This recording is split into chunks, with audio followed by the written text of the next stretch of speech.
কিশোরী, তরুণ তরুণী, ছাত্রছাত্রী, বয়স্ক বৃদ্ধ, পুরুষ মহিলা সবাইকে আমার সালাম জানাচ্ছি। আসসালামু আলাইকুম। বক্তব্যের শুরুতে আমি গভীর শ্রদ্ধা জানাচ্ছি জুলাই আগস্ট মাসে ফ্যাসিবাদের বিরুদ্ধে ছাত্র শ্রমিক জনতার অভ্যুত্থানে নিহত সকল শহীদের প্রতি। আমি আরও স্মরণ করছি তাদের যারা ফ্যাসিবাদী শক্তির প্রাণঘাতী অস্ত্রের সামনে হিমালয়ের মতো দাঁড়িয়ে অন্যায়ের প্রতিবাদ করে মৃত্যুকে আলিঙ্গন করেছে, আহত হয়েছে, পঙ্গুত্ব বরণ করেছে, হারিয়েছে তাদের চোখের দৃষ্টি। সেই সব বীরদের স্মরণ করছি যারা মিথ্যাচার, লুটপাট, স্বৈরতন্ত্রের বিরুদ্ধে এক দফা দাবি নিয়ে দাঁড়িয়েছিল। কৃতজ্ঞতা চিত্তে স্মরণ করছি আপনাদের ভাই বোনদের, আপনাদের সন্তানদের যারা এই বিপ্লবে অংশগ্রহণ করেছিল। প্রিয় দেশবাসী, আমি আগেও জানিয়েছি, আবারও জানাচ্ছি, গণ অভ্যুত্থানে সকল শহীদের পরিবারকে পুনর্বাসন করা হবে। সকল আহত শিক্ষার্থী, শ্রমিক জনতার চিকিৎসার সম্পূর্ণ ব্যয় সরকার বহন করবে।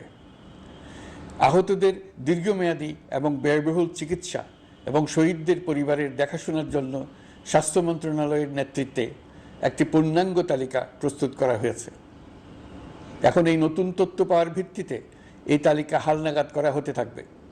গণ অভ্যুত্থানের শহীদদের স্মৃতি ধরে রাখতে সরকার তার যাত্রা লগ্নে জুলাই গণহত্যা স্মৃতি ফাউন্ডেশন নামে একটি ফাউন্ডেশন প্রতিষ্ঠার উদ্যোগ নেয়।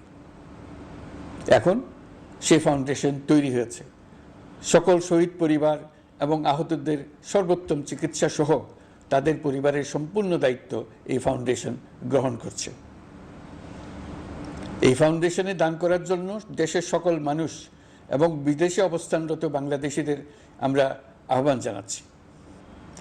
গত মাসে কুমিল্লা, নোয়াখালী, সিলেট অঞ্চলে আকস্মিক বন্যা এসব এলাকার মানুষকে হতভম্ব করে দিয়েছে। এখানে বেশিরভাগ এলাকায় কোনোদিন বন্যা হয়নি। তারা বন্যা মোকাবেলা করে অভ্যস্ত নন। দেশপ্রেমিক সশস্ত্র বাহিনী তাৎক্ষণিকভাবে বন্যা আক্রান্ত সবাইকে রক্ষার জন্য এগিয়ে আসে। সেনা, নৌ এবং বিমান বাহিনী পরস্পরের সঙ্গে সমন্বয় করে একযোগে কাজে নেমে পড়ার ফলে মানুষের দুর্ভোগ কম হয়েছে। এর পরপরই এনজিও এবং সাধারণ মানুষ দেশের সকল অঞ্চল থেকে দলে দলে এগিয়ে এসছে। আমি বিশেষ করে দেশপ্রেমিক সেনাবাহিনীকে আবারও ধন্যবাদ জানাচ্ছি। দেশের সকল দুর্যোগকালে তারা সবসময় আন্তরিকভাবে এগিয়ে এসছে। বিশেষ করে বন্যা ও শান্তি শৃঙ্খলা রক্ষার কাজে তাদের সৈনিক এবং অফিসাররা দিনের পর দিন যেভাবে দায়িত্ব পালন করেছে তার কোনো তুলনা হয় না। জনজীবনে স্বস্তি ও আত্মবিশ্বাস প্রতিষ্ঠায় তাদের ভূমিকা অনন্য। বাংলাদেশ সশস্ত্র বাহিনীর সকল সদস্যকে আমি ধন্যবাদ জানাই তাদের সততা, ত্যাগ ও অসীম দেশপ্রেমের জন্য। দেশের স্বাধীনতা সংগ্রাম থেকে শুরু করে বন্যা, খরা, ঝড়, বৃষ্টি, ঘূর্ণিঝড়, সকল প্রাকৃতিক দুর্যোগে আপনারা সকলের শেষ ভরসার স্থান। দেশের প্রতিটি ক্রান্তিলগ্নে আপনারা দেশের মানুষের পাশে থেকেছেন। দেশের স্বাধীনতার পক্ষে, সার্বভৌমত্বের পক্ষে অবস্থান নিয়েছেন। দেশ গঠনে আপনারা সবার আগে এগিয়ে এসছেন।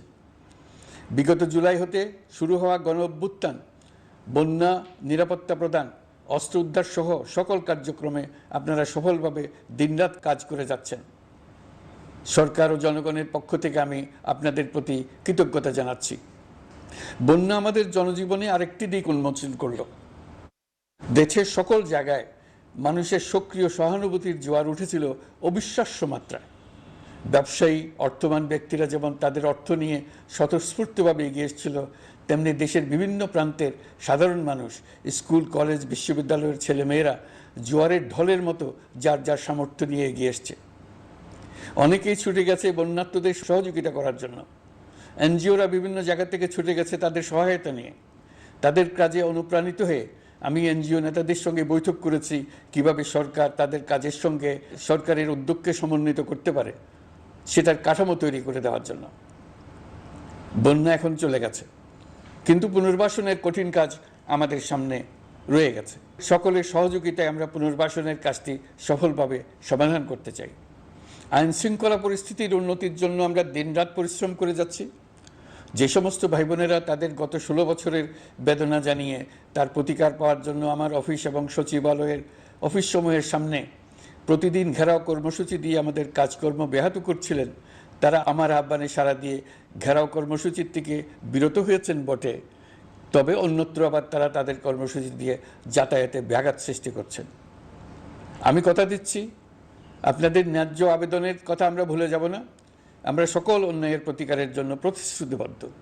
আমরা আমাদের দায়িত্বকালে যথাসম্ভব সব সমস্যার সমাধানের চেষ্টা করব। আমি আবারও অনুরোধ করছি, আপনারা যাতায়াতে ব্যাঘাত সৃষ্টি থেকে বিরত থাকুন। জাতি আপনাদের প্রতি কৃতজ্ঞ থাকবে। তৈরি পোশাক, ওষুধ শিল্প, এইসব এলাকায় শ্রমিক ভাই বোনেরা তাদের অভিযোগ জানানোর জন্য ক্রমাগতভাবে এই শিল্পের কার্যক্রম পরিচালনা বন্ধ রাখতে বাধ্য করছেন। এটা আমাদের অর্থনীতিতে যে নেতিবাচক প্রভাব ফেলবে সেটা মোটেই কাম্য নয়। এমনিতেই ছাত্র শ্রমিক জনতার বিপ্লবের পর যে অর্থনীতি আমরা পেয়েছি সেটা নিয়ম নীতিবিহীন দ্রুত ক্ষীয়মান একটা অর্থনীতি। প্রাতিষ্ঠানিক কাঠামো প্রায় ধ্বংসপ্রাপ্ত। বৈদেশিক মুদ্রার রিজার্ভ তলানিতে গিয়ে ঠেকেছে। আমরা এই অর্থনীতিতে প্রাণ সঞ্চারের চেষ্টা করছি, আমাদের উদ্যোগে সাড়াও পাচ্ছি। ঠিক এই সময়ে আমাদের শিল্প কারখানাগুলো বন্ধ হয়ে যাক, অকার্যকর হয়ে যাক, এটা আমাদের অর্থনীতিতে বিরাট আঘাত পড়বে। সেটা কিছুতেই আমাদের কাম্য হতে পারে না। শ্রমিক ভাই বোনদের অনেক দুঃখ আছে, কিন্তু সেই দুঃখ প্রকাশ করতে গিয়ে আপনাদের মূল জীবিকা বন্ধ হওয়ার উপক্রম হলে সেটা ঠিক হবে না। দেশের অর্থনীতি ধ্বংসপ্রাপ্ত হলে সেটা ঠিক হবে না। শ্রমিক মালিক উভয়ের পক্ষে আলোচনা করে এইসব সমস্যার সমাধান আমরা অবশ্যই বের করব। আপনারা কারখানা খোলা রাখুন, অর্থনীতির চাকা সচল রাখুন, দেশের অর্থনীতিকে সোজা হয়ে দাঁড়াতে দিন। আমরা আপনাদের সমস্যার স্থায়ী সমাধান বের করার জন্য সর্বশক্তি প্রয়োগ করব। মালিক পক্ষের কাছে আমাদের আবেদন, আপনারা শ্রমিকদের সঙ্গে বোঝাপড়া করুন, কারখানা সচল রাখুন, অর্থনীতির দুর্বল স্বাস্থ্যকে সবল করে তুলুন। ওষুধ শিল্প এবং তৈরি পোশাক শিল্প দেশের গৌরব। এর মাধ্যমে আমাদের শ্রমিক ভাই বোনেরা তাদের কর্মকুশলতা বিশ্বকে মুগ্ধ করেছে। এর সাফল্য এখন থমকে আছে। আমরা এই দুই শিল্পকে তাদের সম্ভাব্য শীর্ষে নিয়ে যেতে চাই। দুর্বল করার তো প্রশ্নই ওঠে না। এই দুই শিল্পের কোথায় কোথায় বাধা আছে, সমস্যা আছে, সেগুলো চিহ্নিত করে তাকে বাধামুক্ত করতে চাই। আমরা বিদেশি ক্রেতাদের একত্রিত করে তাদের সহযোগিতা চাইব, যেন বাংলাদেশের এই শিল্প দুটি বিশ্বের অন্যান্য দেশের চাইতে বেশি আস্থাযোগ্য হয়ে গড়ে উঠতে পারে। সব কিছুই সম্ভব যদি আমরা শ্রমিক মালিক সম্পর্কটা একটা নির্ভরযোগ্য, আনন্দদায়ক করে গড়ে তুলতে পারি। আমাদের সরকারের প্রথম মাস কাটল, দ্বিতীয় মাস থেকে আমরা নতুন বাংলাদেশ গড়ার ভিত্তি হিসেবে নতুন শ্রমিক মালিক সম্পর্কের সূচনা করতে চাই। এটা দেশের সবার কাম্য। দেশের নতুন প্রজন্ম নির্ভয়ে যেন তাদের ভবিষ্যৎ নিয়ে এগিয়ে যেতে পারে, আমরা সেই লক্ষ্যে কাজ করছি। আমাদের দায়িত্ব অনেক। ন্যায়ভিত্তিক একটা সমাজ গড়ে তোলার জন্য একসাথে অনেকগুলো কাজ আমাদের হাত দিতে হবে। 1 জুলাই থেকে 5 আগস্ট পর্যন্ত ছাত্র জনতার গণ আন্দোলনকে দমন করতে যেসব ফৌজদারি মামলা দায়ের করা হয়েছিল, এর মধ্যে হত্যা মামলা ছাড়া বাকি প্রায় সকল মামলা প্রত্যাহার করা হয়েছে। এইসব মামলায় গ্রেফতারকৃত সকলে মুক্তি পেয়েছে। দায়িত্ব গ্রহণের শুরুতেই অন্তর্বর্তীকালীন সরকার বিচার বিভাগের বড় সংস্কারের কাজে হাত দিয়েছে। যোগ্যতম ব্যক্তিকে প্রধান বিচারপতি নিয়োগ দেওয়াতে মানুষের মনে নতুন আশার সঞ্চার হয়েছে। আপিল বিভাগের বিচারপতি নিয়োগ, অ্যাটর্নি জেনারেল নিয়োগ এবং অন্যান্য নিয়োগগুলি অতি গুরুত্বপূর্ণ নিয়োগ, যেগুলো সবকটাই সম্পন্ন হয়েছে। সন্ত্রাস দমন আইন ও ডিজিটাল সাইবার নিরাপত্তা আইনে দায়েরকৃত মিথ্যা হয়রানিমূলক মামলাগুলো প্রত্যাহার করা হচ্ছে। সাইবার নিরাপত্তা আইন সহ বাংলাদেশে বিদ্যমান সকল কালো আইনের তালিকা করা হয়েছে। অতি সত্বর এই সকল কালো আইন বাতিল ও প্রযোজ্য ক্ষেত্রে সংশোধন করা হবে। সাংবাদিক সাগর রনি হত্যাকাণ্ড সহ বহুল আলোচিত 5টি হত্যাকাণ্ডের তদন্ত ও বিচার অগ্রাধিকার ভিত্তিতে ও দ্রুততম সময়ে নিষ্পত্তির জন্য সহায়তা প্রদান করা হচ্ছে। সম্প্রতি আমরা বলপূর্বক গুম থেকে সকল ব্যক্তির সুরক্ষার জন্য আন্তর্জাতিক কনভেনশনের সনদে স্বাক্ষর করেছি। ফলে স্বৈরাচার দ্বারা প্রতিষ্ঠিত গুম সংস্কৃতির সমাপ্তি ঘটানোর জন্য আন্তর্জাতিকভাবে আমরা প্রতিজ্ঞাবদ্ধ হলাম। এছাড়া আমরা ফ্যাসিবাদ শাসনের 15 বছরে গুমের প্রতিটি ঘটনা তদন্ত করার জন্য পৃথক একটা কমিশন গঠন করছি। যেসব পরিবার তাদের নিখোঁজ পিতা, স্বামী, পুত্র এবং ভাইদের পাওয়ার জন্য বছরের পর বছর যন্ত্রণার সাথে অপেক্ষা করছেন, আমরা আপনাদের বেদনায় সমব্যথী। আয়নাঘরগুলো বন্ধ করে দেওয়া হয়েছে এবং সেই সাথে বের হয়ে আসছে ফ্যাসিস্ট হাসিনা সরকারের গুমের শিকার ভাই বোনদের কষ্ট ও যন্ত্রণা গাথা। আমাদের তরুণ প্রজন্মের ভবিষ্যৎ যেন উজ্জ্বল হয়, সেটা নিশ্চিত করতে শিক্ষা ব্যবস্থার দিকে আমাদের পূর্ণ নজর রয়েছে। ইতিমধ্যে প্রথম শ্রেণী থেকে দ্বাদশ শ্রেণী পর্যন্ত বর্তমানের ত্রুটিপূর্ণ শিক্ষাক্রম পরিবর্তন করা হয়েছে। বই সংশোধন ও পরিমার্জনের কাজ শেষ পর্যায়ে আছে। এই সংস্কারের কাজ অব্যাহত থাকবে। বিশ্ববিদ্যালয়সমূহের উচ্চ প্রশাসনিক পদগুলো পূরণ করে শিক্ষা কার্যক্রম স্বাভাবিক করার কাজ দ্রুত গতিতে এগিয়ে চলেছে। বেসরকারি শিক্ষা প্রতিষ্ঠানগুলোর পরিচালনা বোর্ডে দখলদারিত্বের রাজনীতি বন্ধ করার ব্যবস্থাও নেওয়া হয়েছে। আপনারা নিশ্চয় লক্ষ্য করেছেন, আমাদের প্রথম মাসে দেশের প্রায় সকল বিশ্ববিদ্যালয়ের উপাচার্য এবং উপাচার্য মহোদয়গণ পদত্যাগ করেছেন। উচ্চশিক্ষার ক্ষেত্রে এটা বিরাট শূন্যতার সৃষ্টি করেছে। প্রথম মাসে আমরা ক্রমাগতভাবে প্রতিটি বিশ্ববিদ্যালয়ে সবার কাছে গ্রহণযোগ্য এমন উপাচার্য এবং উপাচার্য নিয়োগ দেওয়ার কাজ শুরু করেছে। এর ফলে সকল সরকারি এবং বেসরকারি বিশ্ববিদ্যালয়গুলোতে নতুন উদ্যমে কাজ শুরু করার পরিবেশ সৃষ্টি হয়েছে। সংবাদ মাধ্যম ও মত প্রকাশের পূর্ণ স্বাধীনতা ইতিমধ্যে নিশ্চিত করা হয়েছে। আমরা সবাইকে বলে দিয়েছি, আপনারা মন খুলে আমাদের সমালোচনা করুন, আমরা সবার মতামতের প্রতি শ্রদ্ধাশীল। মিডিয়া যাতে কোনো রকম বাধা বিপত্তি ছাড়া নির্বিঘ্নে তাদের কাজ করতে পারে, সেজন্য একটা মিডিয়া কমিশন গঠন করা সরকারের সক্রিয় বিবেচনাধীন। আরও যেসব কমিশন সরকার সহ অন্য সবাইকে জবাবদিহিতার আওতায় আনতে পারে, আমরা তাদের পুনর্গঠন ও সংস্কারের উদ্যোগ নিয়েছি, যাতে তারা আরও শক্তিশালী হয়, জনকল্যাণে কাজ করে। দায়িত্ব গ্রহণের পর বিভিন্ন দেশের সরকার প্রধান টেলিফোনে এবং শুভেচ্ছা বার্তা পাঠিয়ে আমাকে অভিনন্দন জানিয়েছেন। বিভিন্ন দেশের রাষ্ট্রদূত এবং হাই কমিশনার বৃন্দ আমার সাথে সাক্ষাৎ করে দ্বিপাক্ষিক সহযোগিতা বৃদ্ধির আশ্বাস দিয়েছেন। আমার অনুরোধে সংযুক্ত আরব আমিরাতের 57 জন বাংলাদেশি যারা ফ্যাসিবাদ বিরোধী বিক্ষোভে অংশগ্রহণ করা বিভিন্ন মেয়াদে কারাদণ্ডে দণ্ডিত হয়েছিলেন, তাদের সাধারণ ক্ষমা ঘোষণা করেছেন সে দেশের সরকার। ইতিমধ্যে তাদের কয়েকজন দেশে ফিরে এসেছেন। এই ক্ষমা প্রদর্শন ছিল অতি বিরল একটি ঘটনা। এই জন্য আমি সংযুক্ত আরব আমিরাতের রাষ্ট্রপতি শেখ মোহাম্মদ বিন জায়েদ আল নাহিয়ানকে ধন্যবাদ ও কৃতজ্ঞতা জানিয়েছি আপনাদের সবার পক্ষ থেকে। যে সমস্ত সরকার প্রধানের সঙ্গে আমার টেলিফোনে যোগাযোগ হয়েছে, তাদের মধ্যে রয়েছেন ভারতের প্রধানমন্ত্রী নরেন্দ্র মোদী, পাকিস্তানের প্রধানমন্ত্রী শাহবাজ শরীফ। আমরা ভারত এবং অন্যান্য প্রতিবেশী রাষ্ট্রসমূহের সঙ্গে সুসম্পর্ক চাই, তবে সেই সম্পর্ক হতে হবে ন্যায্যতা এবং সমতার ভিত্তিতে। ভারতের সাথে আমরা ইতিমধ্যে বন্যা মোকাবেলায় উচ্চ পর্যায়ে দ্বিপাক্ষিক সহযোগিতার আলোচনা শুরু করেছি। দক্ষিণ এশিয়ায় আঞ্চলিক সহযোগিতা বৃদ্ধির লক্ষ্যে আমি সার্ক রাষ্ট্রগোষ্ঠী পুনর্জীবিত করার উদ্যোগ নিয়েছি। আমরা চাই আমাদের দেশ যেন একটি গণতান্ত্রিক দেশ হিসেবে বিশ্বের কাছে সম্মানের সাথে পরিচিত হয়। দেশের পরিকল্পনা যেন দেশের মানুষ কেন্দ্রিক হয়, কোনো নেতা বা দল কেন্দ্রিক না হয়। আমরা স্বৈরাচারী হাসিনা সরকারের অহেতুক কোটি কোটি টাকা ব্যয়ের প্রকল্প বাস্তবায়িত হতে দেখেছি, যেগুলো কখনোই দেশের মানুষের জন্য ছিল না, বরং এর সাথে জড়িত ছিল কুৎসিত আমিত্ব এবং বিশাল আকারের চুরি। চলমান এবং প্রস্তাবিত সকল উন্নয়ন প্রকল্পগুলোর যাচাই বাছাই করার কাজ ইতিমধ্যে আমরা শুরু করেছি। প্রকল্প বাস্তবায়নের পর্যায় বিবেচনা করে বাকি কাজে ব্যয়ের সাশ্রয় এমনকি প্রয়োজন মতে তা বাতিল করার কথা বিবেচনা করা হবে। দেশের মানুষকে আর ফাঁকি দেওয়া চলবে না। কর্মসংস্থান তৈরি করবে এমন প্রকল্পগুলোকে আমরা অগ্রাধিকার দেব। লুটপাট ও পাচার হয়ে যাওয়া অর্থ ফিরিয়ে আনার উদ্যোগ আমরা নিয়েছি। আর্থিক খাতে শৃঙ্খলা ফিরিয়ে আনতে একটা ব্যাংকিং কমিশনও গঠন করার উদ্যোগ নেওয়া হয়েছে। বিভিন্ন ব্যাংকের পরিচালনা পরিষদ পুনর্গঠন করা হয়েছে। ব্যাংকিং খাতে এই এক মাসে বিরাট পরিবর্তন এসেছে, আপনারা নিশ্চয়ই সেটা লক্ষ্য করেছেন। আমরা এই খাতে নিয়মনীতি প্রতিষ্ঠা করতে পেরেছি। আরও অনেক কাজ বাকি রয়ে গেছে। প্রথম মাসের কাজ হিসেবে শুধু প্রধান কাজগুলো করেছে, তার সঙ্গে রয়েছে আরও অনেক পরবর্তী কাজ। ফ্যাসিবাদী সরকার লুটপাট করার জন্য নতুন করে 60,000 কোটি টাকা ছাপিয়ে বাজারে ছাড়ার কারণে মুদ্রাস্ফীতির শিকার হয়েছে দেশের মানুষ। এই অতুলনীয় মুদ্রাস্ফীতি নিয়ন্ত্রণ অন্তর্বর্তী সরকারের অন্যতম প্রধান লক্ষ্য। মুদ্রাস্ফীতি নিয়ন্ত্রণের লক্ষ্যে পলিসি সুদের হার বৃদ্ধি করে 9% উন্নীত করা হয়েছে।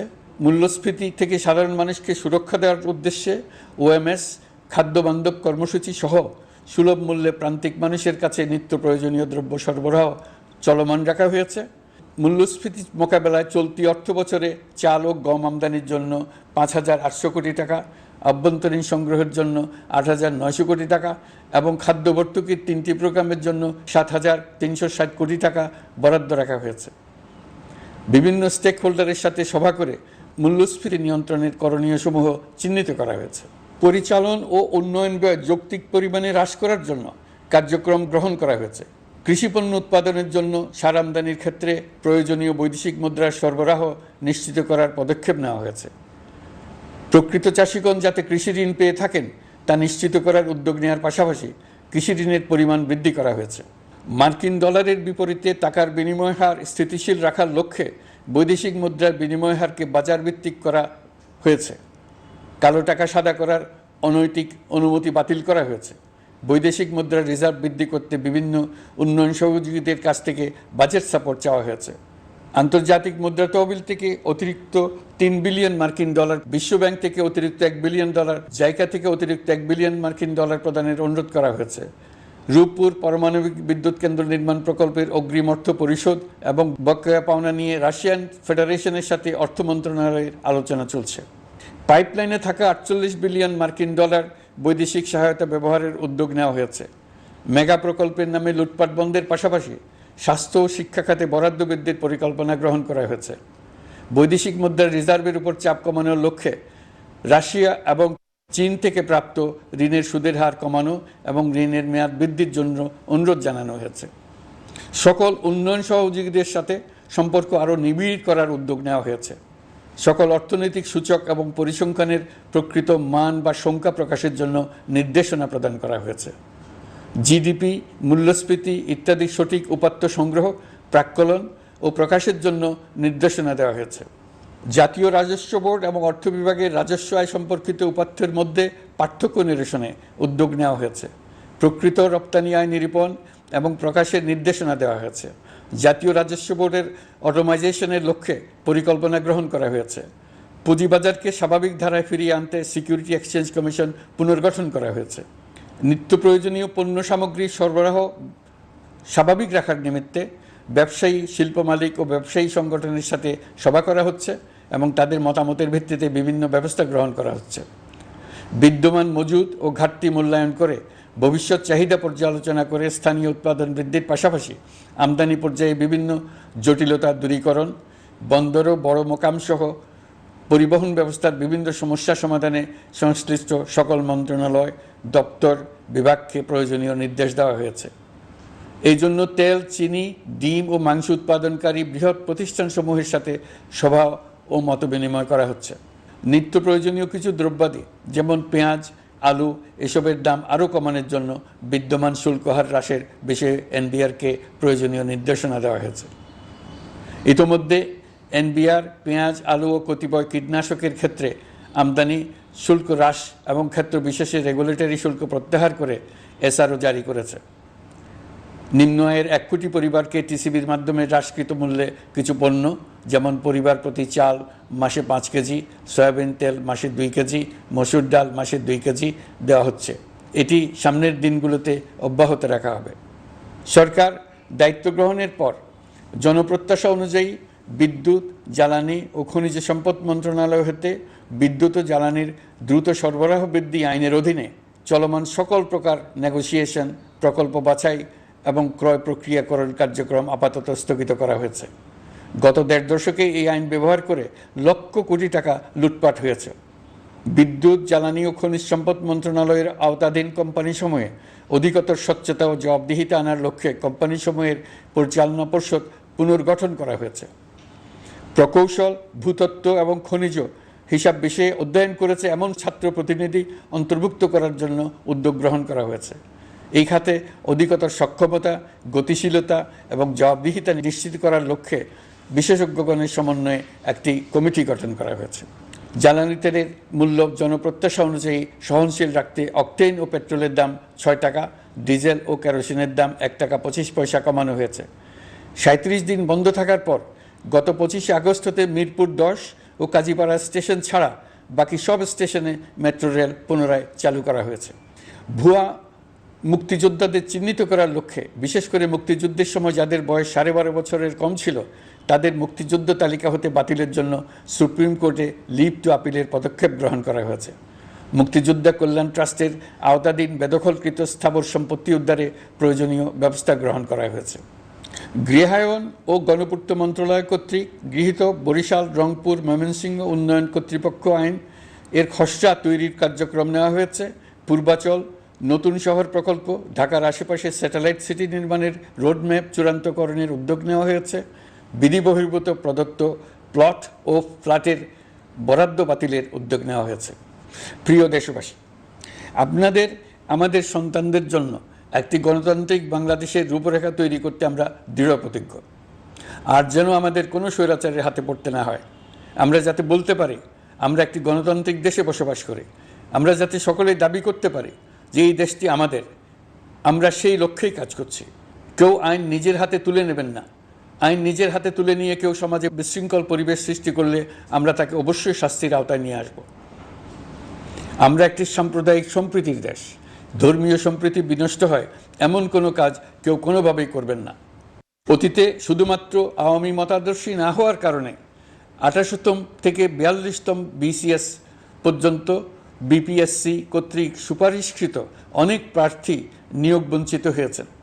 ৮ই আগস্ট পরবর্তী সময়ে এর মধ্যে এদের ২৫৯ জনকে নিয়োগ দেওয়া হয়েছে। মাঠ প্রশাসনকে জনবান্ধব এবং দুর্নীতিমুক্ত জবাবদিহিমূলকভাবে গড়ে তোলার জন্য সব ধরনের উদ্যোগ নেওয়া হয়েছে। সরকারি কর্মচারীদের বাধ্যতামূলকভাবে সম্পদ বিবরণী দাখিলের নির্দেশ দেওয়া হয়েছে এবং এটা প্রতি বছর তাদেরকে করতে হবে। ধ্বংস হয়ে পড়া একটা জনপ্রশাসনকে নিয়ে যাত্রা শুরু করেছি। মন্ত্রণালয়গুলোর উচ্চতম পদে যারা নিয়োজিত ছিলেন তারা অনেকে দায়িত্ব ছেড়ে চলে গেছেন, কিংবা পদে থাকলেও সহকর্মীদের চাপের মুখে কাজ করতে পারছিলেন না, বাধ্য হয়ে পদত্যাগ করেছেন। আর যারা ১৬ বছরের স্বৈরাচারী শাসনের আমলে পদত্যাগে বাধ্য হয়েছিলেন কিংবা দায়িত্ববিহীন অবস্থায় একই পদে থেকে বাধ্য হয়েছেন, তাদের সবার কথা বিবেচনা নিয়ে জনপ্রশাসনকে নতুন করে দাঁড় করানোই ছিল আমাদের প্রথম মাসে কঠিনতম সময়।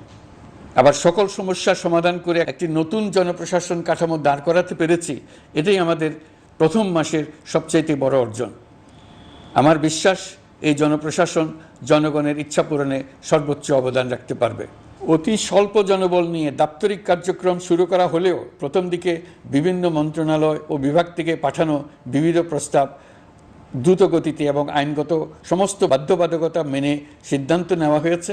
গত এক মাসে বিভিন্ন মন্ত্রণালয় ও বিভাগ ১৯৮টি অতি গুরুত্বপূর্ণ বিষয়ে সিদ্ধান্ত নিয়েছে। জনপ্রশাসনের ১৩৫ জন অতিরিক্ত সচিব, ২২৭ জন যুগ্ম সচিব এবং ১২০ জন উপসচিবকে পদোন্নতি প্রদান করা হয়েছে। ৫৯টি জেলার জেলা প্রশাসককে প্রত্যাহার করা হয়েছে এবং নতুন ৫৯ জন জেলা প্রশাসককে নিয়োগ দেওয়া হয়েছে। ৬৭ জন কর্মকর্তার চুক্তিভিত্তিক নিয়োগ বাতিল করা হয়েছে।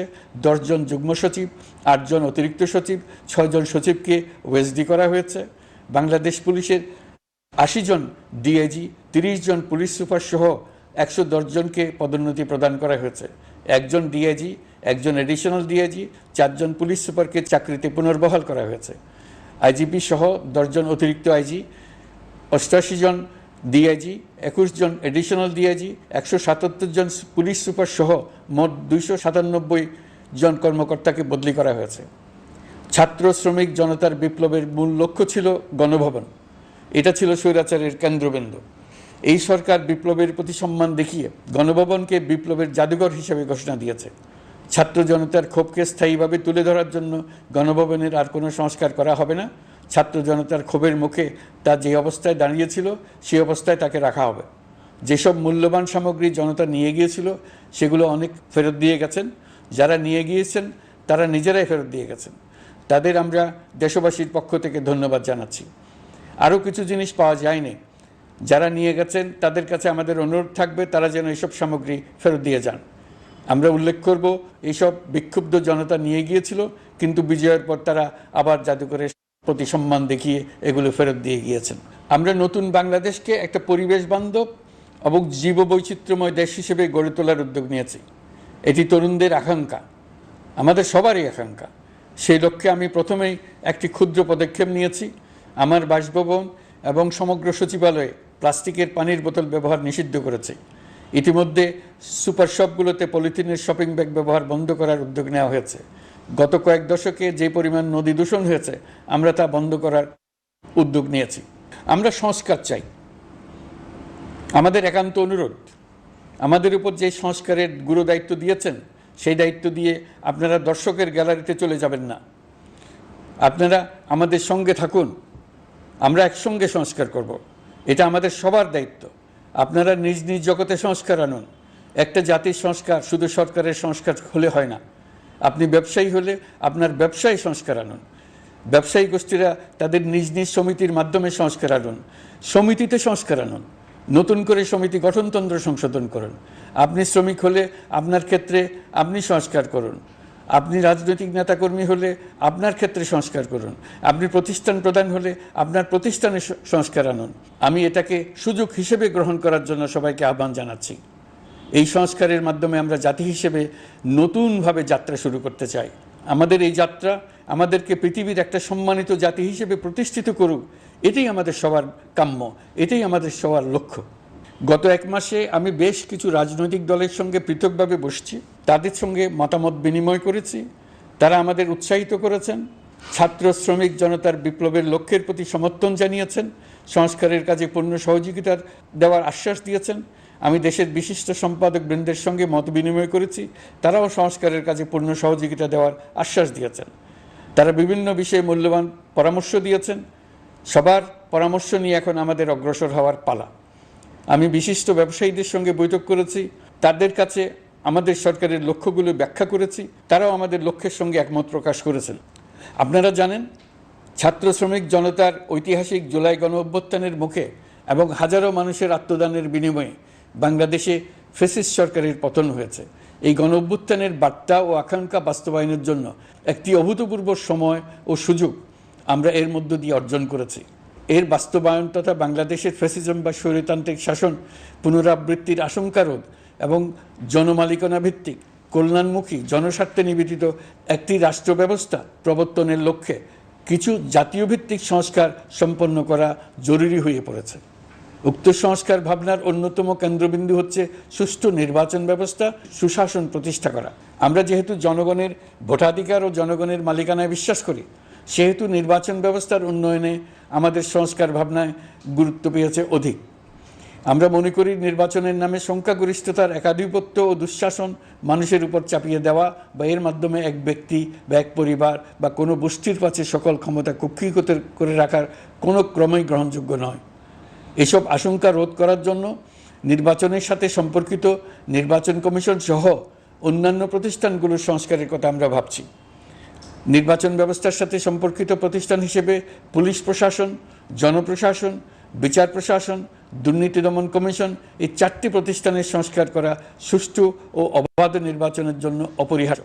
এসব প্রতিষ্ঠানের সংস্কার জনমালিকানা ভিত্তিক, জবাবদিহিমূলক এবং কল্যাণমূলক রাষ্ট্র ব্যবস্থা প্রতিষ্ঠায় অবদান রাখবে বলে আমি বিশ্বাস করি। এর পাশাপাশি সমাজের সকল স্তরের মানুষের প্রতিনিধিত্ব ও স্বার্থ নিশ্চিত করার জন্য এবং জুলাই গণ অভ্যুত্থানের বার্তাকে প্রতিফলিত করার জন্য সাংবিধানিক সংস্কারের প্রয়োজন আমরা অনুভব করছি।